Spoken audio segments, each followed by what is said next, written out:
Hello बच्चों, आज इस सेशन में हम डिस्कस करने वाले हैं फिजिक्स का एक और important question. So the question is how many 176 ohm resistors are required to carry 5 ampere current on a 220 volt line. अब देखो, ये क्वेश्चन सॉल्व करने के पहले हम दो फॉर्मूलाज के बारे में स्टडी करेंगे। एंड यस, आप ये फॉर्मूलाज जानते भी होंगे कि वी नो दैट कि जब रेजिस्टर्स को हम सीरीज में कनेक्ट करते हैं तो जो टोटल रेजिस्टेंस आता है, the equivalent resistance is given by Rs is equal to what? R1 plus R2 plus R3 and so on up to Rn, जितने भी नंबर ऑफ रेजिस्टर्स हम लगाते हैं। अब सपोज ये सारे जो रेजिस्टर्स है वो अगर सेम वैल्यू के ही है सारे रेजिस्टर्स, तो क्या हो जाएगा? अब जैसे कि अगर हम दो रजिस्टर लगाते हैं तो दोनों का ही वैल्यू अगर सेम है R, तो R प्लस R हो जाएगा and that is nothing but 2R। Yes और नो? एंड अगर हम तीन रजिस्टर लगाएंगे सेम वैल्यू का, तो R plus R that is 3R। इसका मतलब आप जितना भी नंबर ऑफ रजिस्टर्स लगाओगे तो हम डायरेक्टली बोल सकते हैं that Rs will be equals to NR। Yes और no? Yes, Rs is equals to NR where N is the number of registers. अगर आप 3 लगाते हो तो 3R हो जाएगा, 2 लगाओगे तो 2R हो जाएगा। यस और नो? 100 लगाओगे तो 100R हो जाएगा। Yes, all the registers are of the same value जब होगा तब ये फॉर्मूला हम यूज कर सकते हैं। यस और नो? ओके, अब अगर यही पैरेलल में कनेक्टेड होगा तो क्या होगा? जैसे हमें पता है 1 upon RP is equals to 1 upon R1 plus 1 upon R2 plus 1 upon R3 plus so on up to 1 upon Rn। अब अगर सारे रजिस्टर्स का वैल्यू अगर सेम है तो क्या होगा? यस, तो ये हो जाएगा 1 अपॉन RP। सपोज दो रजिस्टर है तो 1 upon R plus 1 upon R, that is nothing but equals to 2 upon R हो जाएगा। यस और नो? डिनोमिनेटर सेम है तो RP क्या आ जाएगा? सो 1 अपॉन RP जो आ रहा है वो 2 अपॉन R आ रहा है। यस और नो? तो RP क्या आ जाएगा? रेसिप्रोकल होके R अपॉन 2 हो जाएगा। यस और नो? R upon 2। अब अगर ये तीन रजिस्टर होगा तो RP क्या आएगा? R अपॉन 3 आ जाएगा।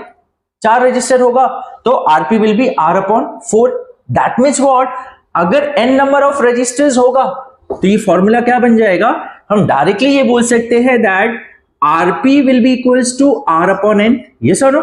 अगर नंबर ऑफ रजिस्टर्स अगर n लेते हैं और सेम वैल्यू का रेजिस्टेंस है तो RP का वैल्यू क्या आएगा?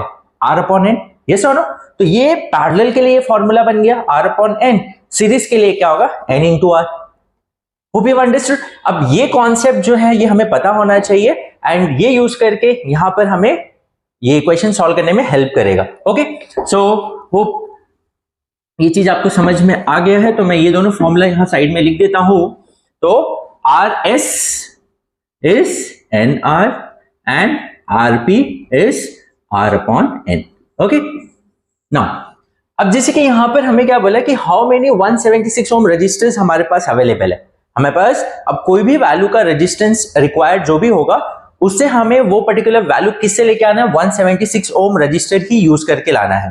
तो रिक्वायरमेंट कैसा है कि 5 एम्पियर फ्लो होना चाहिए जब 220 वोल्ट देंगे तो हमें पता है कि ओम्स लॉ से हम ये डिसाइड कर सकते हैं कि अगर हम 220 वोल्ट दे रहे हैं तो 5 एम्पियर करंट फ्लो होने के लिए कितना रेजिस्टेंस की रिक्वायरमेंट होगी। यस और नो? क्योंकि हमें पता है कि सेम वोल्ट अगर देंगे तो करंट अलग अलग फ्लो होता है and that is decided by the resistance. Yes और नो? तो we know that R is equals to what? V upon I। Yes और नो? अब अगर हम 220 वोल्ट दे रहे हैं और करंट कितना फ्लो हो रहा है? 5 एम्पियर, तो उस हिसाब से रेजिस्टेंस क्या होना चाहिए वो सर्किट का, वो पर्टिकुलर लाइन का? तो 220 डिवाइड बाय 5, तो ये आ जाएगा 1 4 और 2 कैरी हुआ तो 4। यस, तो that is nothing but 44 ohm. Yes और नो? मतलब वो जो लाइन है उसका रेजिस्टेंस कितना होना चाहिए? 44 ओम। तभी आप अगर 220 वोल्ट देंगे तो वहां से करंट कितना फ्लो होगा? 5 एम्पियर फ्लो होगा। Yes, okay. इसका मतलब वो लाइन का क्या होना चाहिए? रेजिस्टेंस 44 ओम होना चाहिए। बट हमें ये 44 ओम किससे क्रिएट करना है? Using 176 ohm resistor. यस और नो? अब देखो 176 ओम यूज करके मुझे 44 चाहिए, मतलब कम चाहिए। तो आपको ये पता होगा कि सीरीज में जब हम रेजिस्टेंस को लगाते हैं तो रेजिस्टेंस बढ़ते जाता है, इंडिविजुअल से बड़ा वैल्यू आएगा। यस और नो? और जब हम पैरेलल में लगाते हैं तो रिजल्टिंग वैल्यू इंडिविजुअल से कम आ जाता है। इसका मतलब देखो आप टेक्स्ट बुक में देखोगे तो यहाँ पर आपको ब्रैकेट में पैरेलल दिया हुआ है, बट जरूरी नहीं है कि दिया ही होगा, तो आपको डिसाइड खुद को करना पड़ेगा। यस, क्योंकि 176 ओम से आपको 44 ओम तब मिलेगा जब आप उसको पैरेलल में लगाओगे। यस और नो, सीरीज में तो लगाओगे तो वो तो बढ़ते जाएगा। Is it clear? इसका मतलब अब हमें 176 ओम का रेजिस्टर्स पैरेलल में लगाना है, बट कितना लगाना है? ओके, तो प्लीज ध्यान दो, जैसे कि हमें पता है since RP is equals to R upon N. Yes और नो, तो मैं यहां पर पहले ये लिख देता हूं दैट हम लिखेंगे let N number of 176 ohm resistors are connected in parallel to get 44 ohm. Yes, 44 ohm resulting value ये चाहिए। इसका मतलब क्या हुआ, आरपी जो हमें चाहिए रिक्वायर्ड, इसको हम आरपी बोलते हैं, रिक्वायर्ड रेजिस्टेंस। तो आरपी इज 44 ओम चाहिए हमें। यस और नो, रिजल्टिंग ये चाहिए और हमें पैरेलल में लगाना है, इसलिए हम आरपी लिख रहे हैं। और कितना नंबर ऑफ रेजिस्टेंस हम ले रहे हैं? एन। और आर जो है हमारे पास वो क्या है? 176 ओम।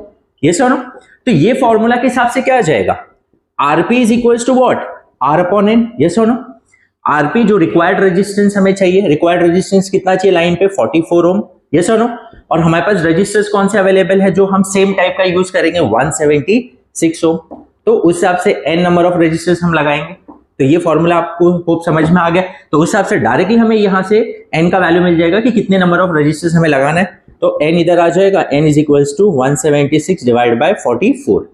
तो 11 इंटू 4 44, 11 इंटू 1 6 कैरी हुआ 1 4। तो यहां पर n आ गया 4। इसका मतलब 176 ओम का रजिस्टर हम कितने लगाएंगे? 4 लगाएंगे, वो भी किसमें? पैरेलल में लगाएंगे, ताकि वो लाइन का रेजिस्टेंस कितना हो जाए? 44 ओम हो जाए। अब अगर 44 ओम हो जाएगा तो अगर हम 220 वोल्ट अप्लाई करेंगे वो लाइन पे, तो करंट कितना फ्लो होगा? 5 एम्पियर। होप आपको ये क्वेश्चन समझ में आ गया, इसका कॉन्सेप्ट क्या है वो समझ में आ गया।